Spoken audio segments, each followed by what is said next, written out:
Tiresias, cuja grande fama se espalhara pelas cidades da Aônia, dava respostas infalíveis às pessoas que o consultavam.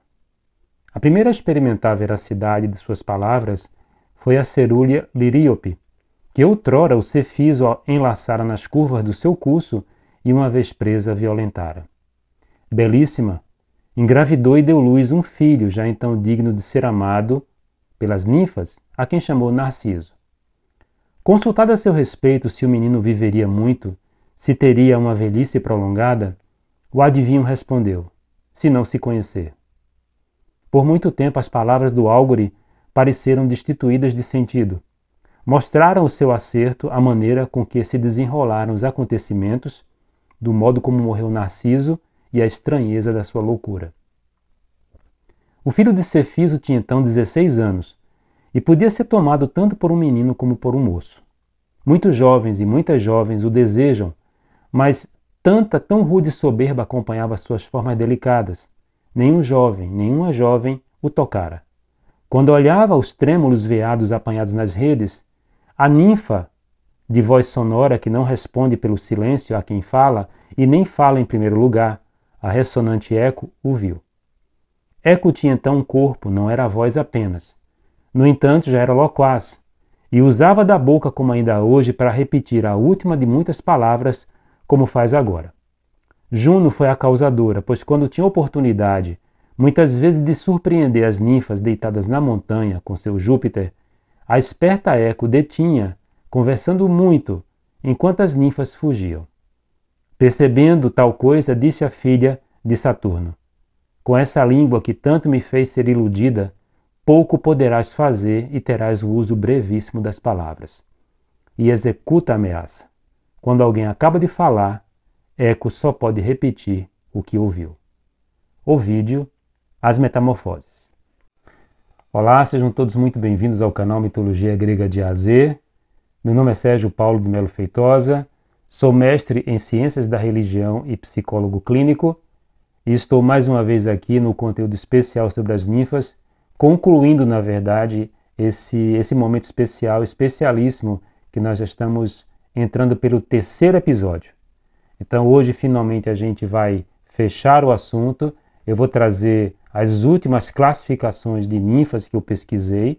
O conteúdo vai ser um pouco menor do que os outros, mas menor, mas não quer dizer menos importante. Na verdade, como vocês vão ver, muitas das ninfas que estão nesse grupo são ninfas muito especiais dentro da mitologia grega.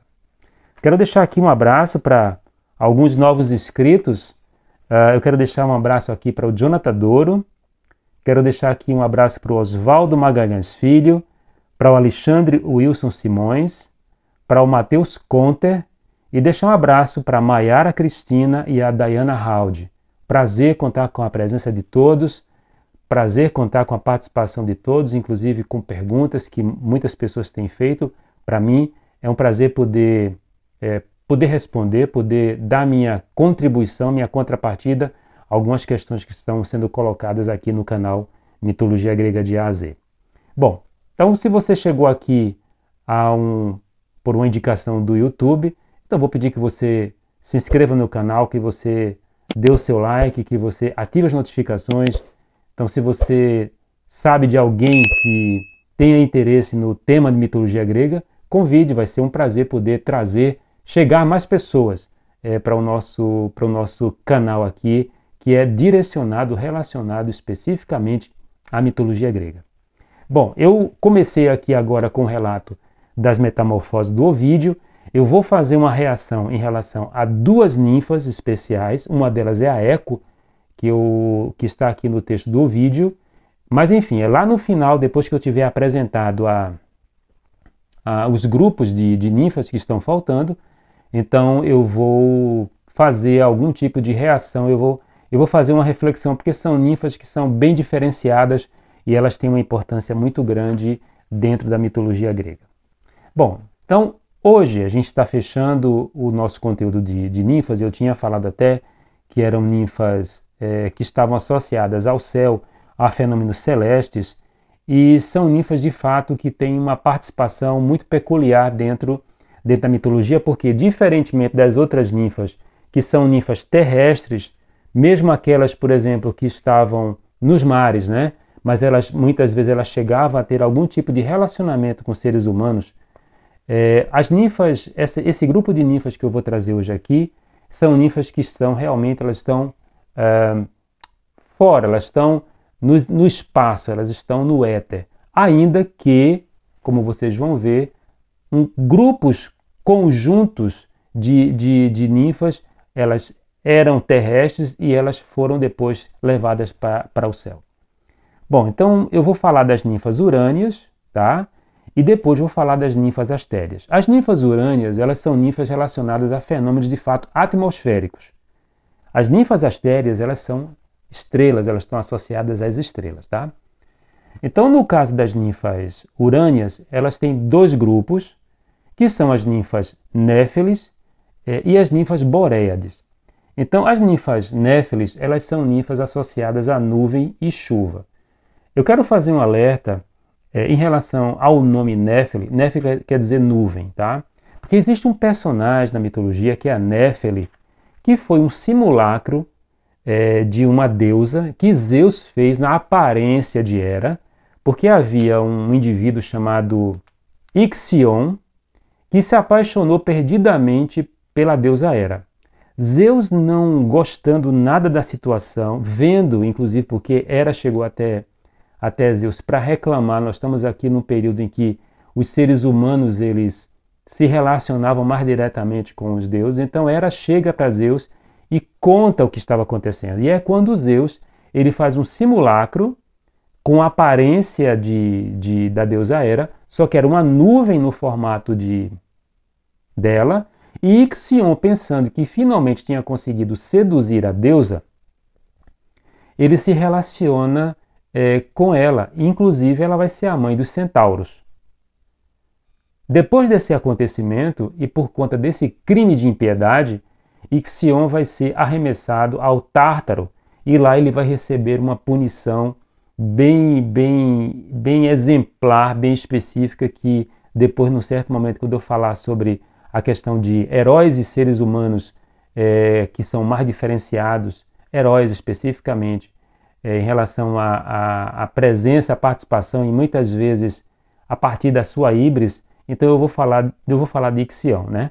Então essas ninfas, as néfilis, elas não são relacionadas a essa néfili em que acontece esse mito do Ixion, da Hera, dos Zeus da própria néfili, tá? Então essas néfilis, elas são ninfas que estão de fato associadas a nuvens, né? E elas faziam parte do cortejo de Ártemis. Bem, então elas são filhas, a tradição, os textos mais canônicos dão elas como filhas de Hemera e de Éter, Hemera o dia, né? E elas são em número pelo menos tradicionalmente, são um número de 6.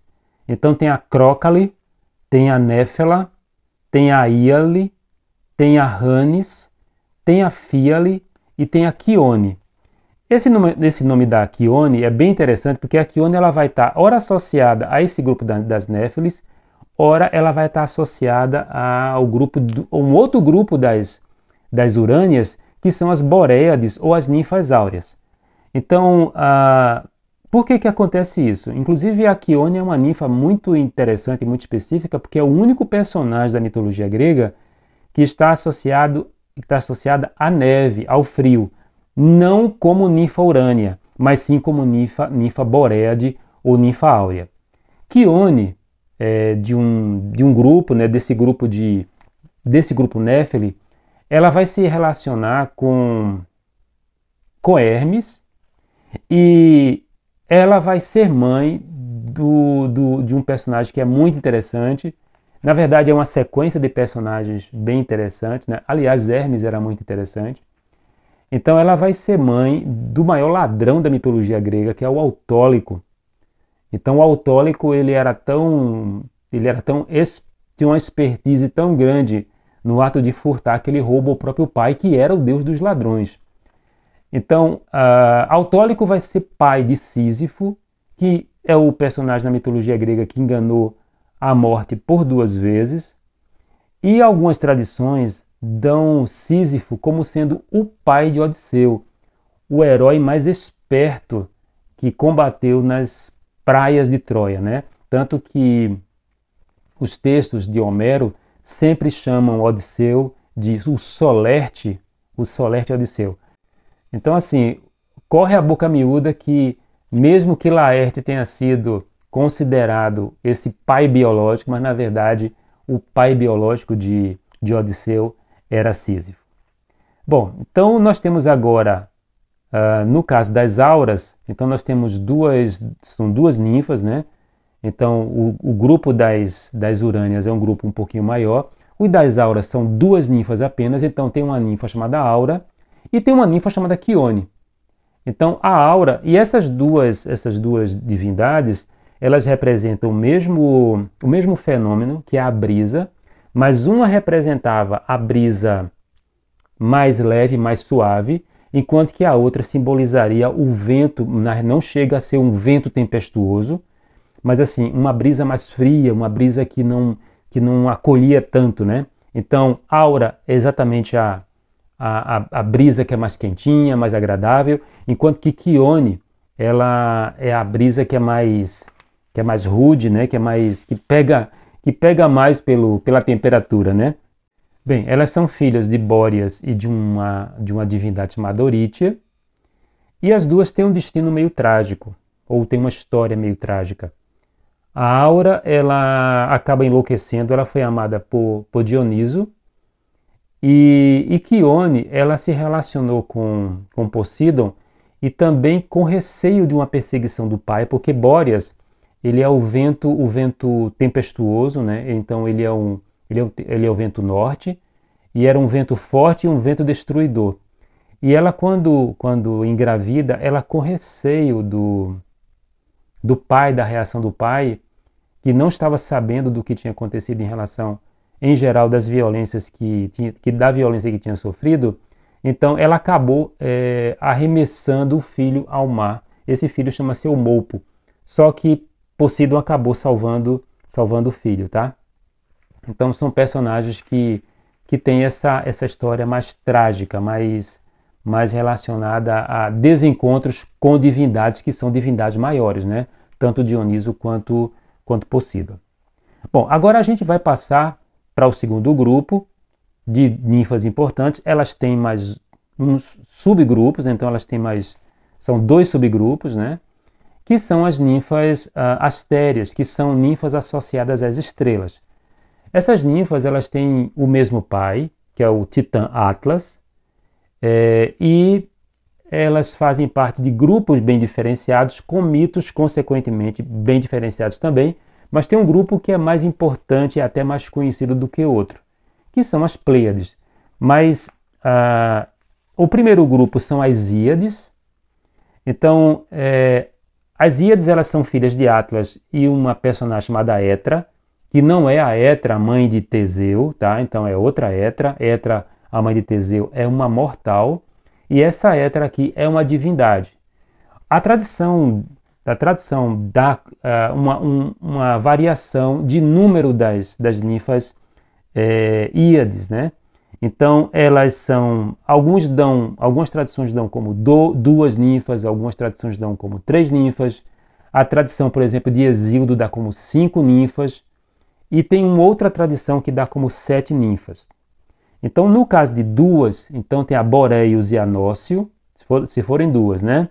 Se forem 3, a Ambrosia, a Esila e a Eudora. Hesíodo fala de Fesila, Coronis, Cleia, Fel e Eudora também, tá? Então existe uma similaridade, um nome de uma tá no outra tradição.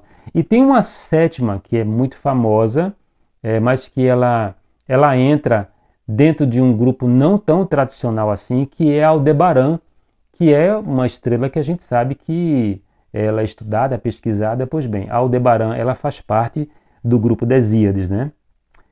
Elas têm uma participação muito importante também na condução da infância de Dioniso. A gente percebeu que tem algumas divindades importantes, como Zeus, como a própria Hera. No outro conteúdo eu falei sobre isso. que foram protegidos durante a sua infância por algumas divindades menores. Então, Zeus foi cuidado por ninfas, Hera foi também protegida por ninfas, e Dioniso também tem uma tradição que fala que ele foi protegido por ninfas. E as ninfas que protegeram Dioniso são exatamente essas ninfas Íades. Elas, obviamente, então, elas chegam a fazer parte não do cortejo daquele grupo que a gente poderia chamar de Mênades, né? Que aí são ninfas já fazendo parte do Dioniso adulto, mas a gente sabe que essas ninfas, no caso as Íades, já faziam parte do cortejo da proteção em relação a Dioniso. Agora, no caso das Pleiades, que talvez seja o grupo mais famoso, né? A gente sabe que era um número de 7, tá? Então as Pleiades, diferentemente das Íades, né, que tiveram como mãe Hétera, então elas vão ter como mãe a Pleione, e elas vão ser as seguintes, elas são 7, como eu tinha falado, como eu falei agora, então a Maia, a Electra, a Taiágite, a Estérope, a Mérope, a Alcione e a Seleno. Então, as Pleiades, a primeira aqui, inclusive a Maia, é a mãe do deus Hermes. Elas foram muito importantes, elas tiveram a participação da mitologia de uma maneira com grandes deuses, com exceção de uma, que é a Mérope. Então, todas elas se relacionaram com divindades de primeira grandeza, como Zeus, como Poseidon, como Ares. E no caso da Mérope, Mérope se relacionou com um mortal, que é o Sísifo. Pois bem, então, num certo momento, elas foram notadas por um personagem que eu também vou comentar aqui depois, que foi o Órion, o caçador. Algumas tradições na mitologia falam que Órion foi um protetor delas, outras tradições falam que ele foi um perseguidor. Mas, pensando em termos do que acontece com elas na mitologia, a versão de que ele era um perseguidor acaba se encaixando mais. Então, assim, ele não vai perseguir apenas uma, ele vai perseguir todas as 7 Pleiades, né? Todas as 7. Então ele não se contentava apenas em perseguir uma, ele persegue as 7. E ele perseguiu de tal maneira elas, e ele era um caçador, então ele tinha toda uma força, tinha todo um vigor de fato para perseguir, para caçar, que não tendo mais saída, e a gente vai encontrar isso com muita frequência na mitologia grega, não tendo mais saída, as ninfas, elas acabam pedindo aos deuses ajuda. Tinha que dar um fim àquilo ali porque elas não aguentavam mais. A gente viu isso no mito de Dáfne, por exemplo, em que Dáfne foi transformada no loureiro, né? Pois bem, então os deuses escutaram o pedido das Pleiades e eles pegaram elas e levaram para o céu. Então eles acabaram colocando elas no céu. Bem, colocadas no céu por Zeus, mesmo assim elas vão continuar sendo perseguidas por Órion, né, que também vai ser colocado no céu. Elas inclusive fazem parte do cinturão de Órion, né? As 3 Marias, por exemplo, são Pleiades. Pois bem, então essas ninfas elas vão ter toda essa importância, não foi à toa que elas foram levadas para o céu. Só que há uma tradição que diz que Mérope, aquela que se relacionou com o mortal, pelo fato de ela ter se relacionado com o mortal, ela recebeu dos deuses um brilho menor. Enquanto que tem outra tradição que diz que ela, não querendo ser transformada em estrela, e foi forçada, ela foi transformada contra a vontade, talvez ela pensasse que poderia ter outro destino, vamos dizer assim, ela se recusou a brilhar como as outras, e aí a estrela que é representativa dela, da Mérope, ela acaba tendo um brilho menor, mais opaco. Tá? Então, com essa colocação desses grupos, a gente encerra aqui, no caso, as ninfas, né, o conteúdo das ninfas. Mas antes da gente fechar com chave de ouro, então eu vou fazer exatamente aquela reação das 2 personagens que eu tinha comentado, que são 2 ninfas que têm uma importância bem interessante na mitologia grega. Uma chama-se Salmacis, e a outra é a ninfa Eco. Salmácis é uma ninfa totalmente diferenciada, porque Salmácis, o próprio texto de Ovídio, das Metamorfoses, chama ela de preguiçosa. Ela se afastava de tudo aquilo que era característico das atividades das ninfas. Por exemplo, fazer parte do séquito de alguma divindade, em geral de Apolo ou de Ártemis. E diz que o caráter de Salmácis não era um caráter muito legal, não era um caráter muito bom. Tá? Ela era uma ninfa que ela era meio marginal dentro dessa... Seria uma divindade que não era tão bacana assim, que não era tão legal. Pois bem, um belo dia, na fonte que ela habitava, ela era uma ninfa crinéia, uma ninfa das fontes, ela viu um jovem muito bonito se aproximando. E esse jovem, chamado Hermafrodito, ele era filho de Hermes e Afrodite. Tinha uma beleza lindíssima, ele era muito bonito. Só que o comportamento dele é um comportamento parecido com outro personagem que a gente vai ver aqui. Ele era distante, ele era frio, ele não gostava ele não queria relacionamento, ele não queria aproximação. E quando Salmácis viu ele, ela ficou interessadíssima, então ela se aproxima e ela tentou de todas as formas uma aproximação. Inclusive o próprio mito que o Ovídio aqui relata, diz que ela tentou forçar beijos, ela tentou forçar abraços, ela tentou forçar tudo com ele. E ele não queria nada, ele estava se aproximando ali da fonte onde ela habitava e vendo que o comportamento dela, as ações dela, os avanços não surtiram qualquer efeito, ela se lança contra ele, ela abraça ele fortemente e faz uma oração aos deuses para com que ela estava perdidamente apaixonada, ela se apaixona assim e não sabe negociar, ela não sabe fazer uma interlocução, ela não tinha esse preparo para fazer a chegada e buscar uma sedução de uma outra forma. Então ela pede aos deuses para com que nunca mais separassem os dois. E os deuses atenderam esse pedido da Salmácis. E aí os corpos se fundiram. Esse mito é o mito de origem do hermafroditismo, que é a condição que algumas pessoas têm de nascerem com duas genitálias, né? Genitálias masculinas, genitálias femininas. Um mito de origem esse. Tá? Inclusive nas Metamorfoses, o mito, o conto é um conto meio que extenso, não é muito grande, mas ele conta com mais detalhes, muito mais do que eu estou falando aqui agora. Quem tiver curiosidade, vale a pena chegar lá na parte de Hermafrodito e Salmácis e dar uma olhada lá. Pois bem, a outra personagem que eu quero comentar aqui, e que também, inclusive, tem uma importância muito grande, não ela diretamente, mas o que ela provoca, é que a Eco e o Narciso. Né? Então, o Narciso é um personagem que na psicologia nós vemos, a própria psicanálise e correntes em psicologia, eles analisam, nós estudamos, nós debatemos bastante esse mito do Narciso, e até surgiu um termo chamado narcisismo, que curiosamente tem uma popularidade hoje muito grande, né? Em relação exatamente a esse personagem da mitologia grega. E qual é a história?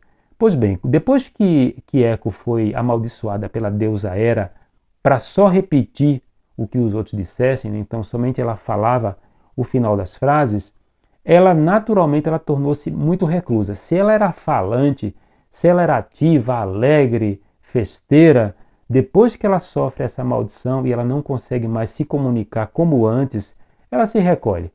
Então ela começa a fazer parte ela começa a ter uma ação de fato se resguardar. E ela procura o fundo dos bosques, das florestas, ela fica solitária.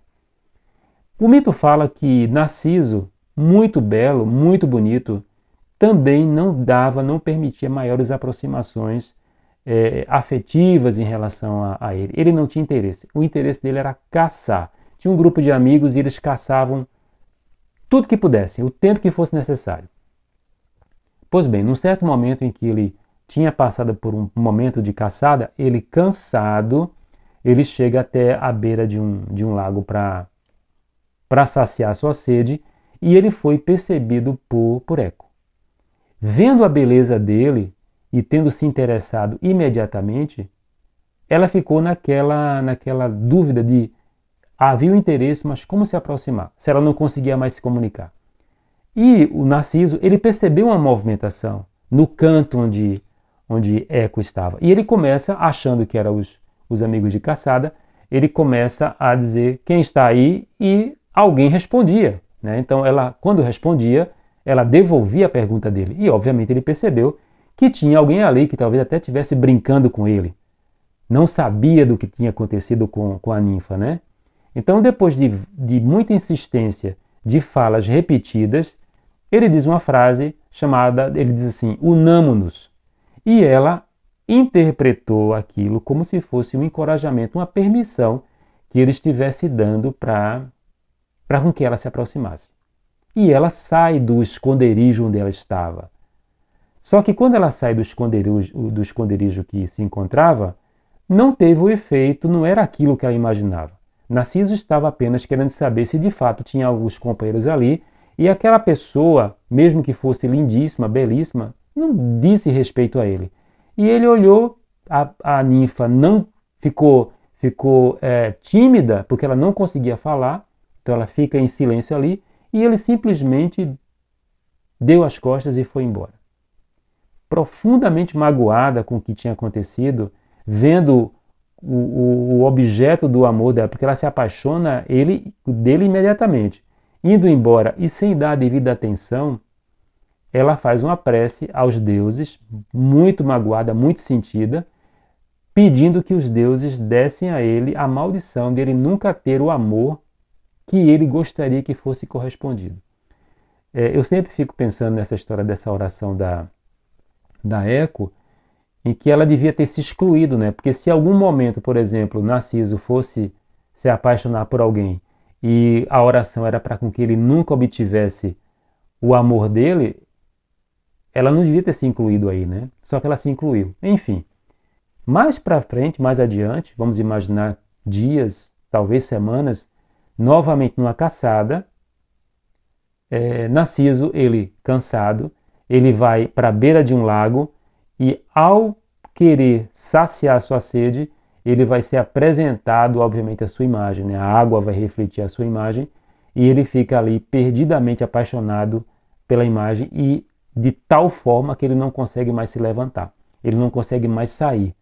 E a parte mais dramática talvez seja que porque todas as vezes que ele tentava tocar aquele rosto amado que ele ama, o fato dele mergulhar a mão na água fazia com que aparentemente houvesse a fuga, e aí ele esperava que a imagem voltasse para que se compusesse novamente aquela imagem linda que ele achava dele próprio, e do qual ele não conseguiu, inclusive, mais levantar dali. Ele vai morrer de fome e, curiosamente, de sede também na beira do lago.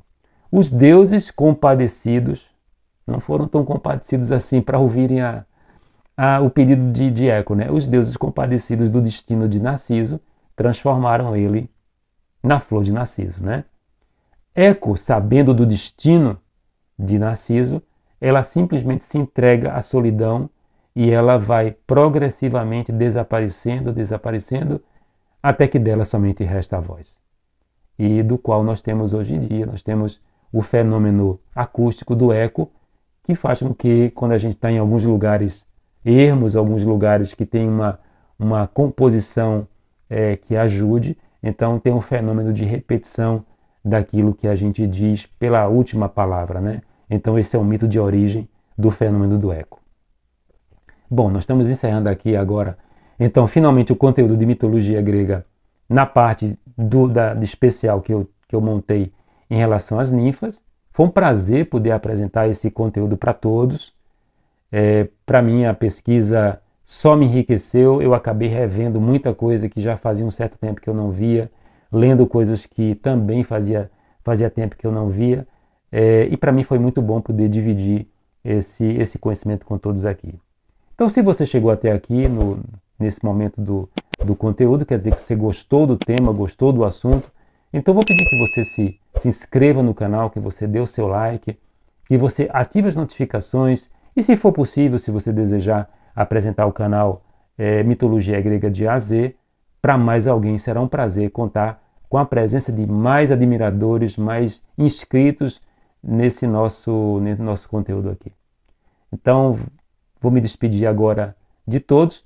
Na próxima reação, no próximo conteúdo, então a gente vai voltar para os amores de Zeus. Então, esse conteúdo especial das ninfas foi um intervalo entre os amores divinos e os amores humanos. Então, no próximo conteúdo, a gente vai começar a falar dos amores humanos de Zeus e depois eu vou fazer um conteúdo sobre os filhos divinos e os filhos humanos do grande Zeus. Então, eu vou deixar aqui um forte abraço para todos. Temos muita coisa para falar, muita coisa para apresentar e é um prazer contar aqui com a presença de todos. Eu tenho um grande prazer de poder dividir esse conhecimento no canal aqui para todos os interessados. Um forte abraço e até a próxima semana, retornando com os amores de Zeus, mas dessa vez com os amores humanos de Zeus. Até breve.